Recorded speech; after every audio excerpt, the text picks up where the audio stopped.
ಜಿಲ್ಲೆಯ ಚಳ್ಳಕೆರೆ ತಾಲೂಕಿನ ತಳಕು ಹೋಬಳಿಯ ಕೋಡಿಹಳ್ಳಿ ಗ್ರಾಮದ ಸರ್ಕಾರಿ ಹಿರಿಯ ಪ್ರಾಥಮಿಕ ಶಾಲೆಯಲ್ಲಿ ಇಂದು 2024-25ರ ಶಾಲಾ ವಾರ್ಷಿಕೋತ್ಸವ ಚಿಣ್ಣರ ಕಲರವ ವೈಭವ ಸಮಾರಂಭದಲ್ಲಿ ಭಾಗವಹಿಸಿ ಜ್ಯೋತಿ ಬೆಳಗುವುದರ ಮೂಲಕ ಕ್ಷೇತ್ರ ಶಿಕ್ಷಣಾಧಿಕಾರಿ ಕೆಎಸ್ ಸುರೇಶ್ ಮಾತನಾಡಿದ್ದಾರೆ.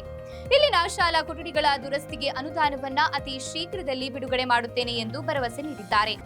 ಈ ಕಾರ್ಯಕ್ರಮದಲ್ಲಿ ಸಿಆರ್ಪಿ ಸುರೇಶ್ ಮತ್ತು ವಿಷ್ಣುವರ್ಧನ್ ಬೇಡರೆಡ್ಡಿಹಳ್ಳಿ ಶಾಲೆಯ ಶಿಕ್ಷಕ ಸುರೇಶ್, ಗ್ರಾಮ ಪಂಚಾಯಿತಿ ಸದಸ್ಯರಾದ ರೇವಣ್ಣ, ಶಿವಮೂರ್ತಿ ಸೇರಿದಂತೆ ಶಿಕ್ಷಕರು ಹಾಜರಿದ್ದರು.